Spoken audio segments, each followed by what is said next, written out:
JDS ಪಕ್ಷದ ಎಲ್ಲ ಕಾರ್ಯಕರ್ತ ಬಂಧುಗಳೇ, ಚಿಂತಾಮಣಿ ನಗರ ಹೊರವಲಯದ ಕಡಪ ಬೈಪಾಸ್ ಜೆಕೆ ಭವನದಲ್ಲಿ ಜೆಡಿಎಸ್ನಿಂದ ಕಾರ್ಯಕರ್ತರಿಗೆ ಹಮ್ಮಿಕೊಂಡಿದ್ದ ಸಾಮಾಜಿಕ ಜಾಲತಾಣದ ಕುರಿತು ಒಂದು ದಿನದ ಕಾರ್ಯಾಗಾರದಲ್ಲಿ ಮಾತನಾಡಿದ ಎಚ್ ಚಂದನ್, ಯುವ ಜೆಡಿಎಸ್ ಅಭ್ಯರ್ಥಿ ನಿಖಿಲ್ ಕುಮಾರಸ್ವಾಮಿ ಯುವ ಕಾರ್ಯಕರ್ತರಲ್ಲಿ ಉತ್ಸಾಹ ತುಂಬುತ್ತಿದ್ದಾರೆ. ಅಲ್ಲದೆ ಎಚ್.ಡಿ. ಕುಮಾರಸ್ವಾಮಿ ಮುಖ್ಯಮಂತ್ರಿಯಾಗಿದ್ದಾಗ ಜಾರಿಗೆ ತಂದ ಜನಪರ ಯೋಜನೆಗಳ ಕುರಿತು ಜನರಿಗೆ ಅರಿವು ಮೂಡಿಸಲು ಸಾಮಾಜಿಕ ಜಾಲತಾಣ ಪರಿಣಾಮಕಾರಿಯಾಗಿ ಬಳಸಿಕೊಳ್ಳಲು ಜೆಡಿಎಸ್ ಮುಂದಾಗಿದೆ ಎಂದರು. ಕಾರ್ಯಕರ್ತರಲ್ಲಿ ಪ್ರೇರಣೆ ತುಂಬುವ ವಿಧಾನಗಳು, ಡಿಜಿಟಲ್ ಸದಸ್ಯತ್ವ ಅಭಿಯಾನದ ಮಹತ್ವ ಹಾಗೂ ಸಾಮಾಜಿಕ ಜಾಲತಾಣಗಳ ಮೂಲಕ ಪಕ್ಷ ನೇರವಾಗಿ ಜನಸಾಮಾನ್ಯರನ್ನು ಸಂಪರ್ಕಿಸುವ ಮಾರ್ಗಗಳ ಕುರಿತು ಮಾಹಿತಿ ನೀಡಿದರು.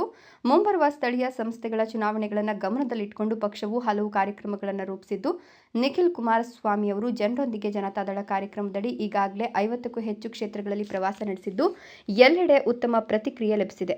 ಮುಂದಿನ ತಿಂಗಳುಗಳಲ್ಲಿ ಇನ್ನಷ್ಟು ಕ್ಷೇತ್ರಗಳಲ್ಲಿ ಈ ಕಾರ್ಯಕ್ರಮ ನಡೆಯಲಿದೆ ಎಂದರು. ಈ ಗುರಿ ಸಾಧನೆಗಾಗಿ ಯುವ ಘಟಕ ಹಾಗೂ ಪಕ್ಷದ ಮುಖಂಡರು ಮತ್ತು ಕಾರ್ಯಕರ್ತರು ಒಗ್ಗಟ್ಟಿನಿಂದ ಚುರುಕಾಗಿ ಕೆಲಸ ಮಾಡುತ್ತಿದ್ದಾರೆ ಅಂತ ಹೇಳಿದರು. ಕೋರ್ ಕಮಿಟಿ ಅಧ್ಯಕ್ಷರಾದ ಜೆ.ಕೆ. ಕೃಷ್ಣಾರೆಡ್ಡಿ ಮಾತನಾಡಿ, ಸಾಮಾಜಿಕ ಜಾಲತಾಣಗಳ ಮೂಲಕ ಪಕ್ಷವು ಪ್ರತಿಯೊಬ್ಬ ನಾಗರಿಕನಿಗೂ ತಲುಪಬೇಕಿದೆ.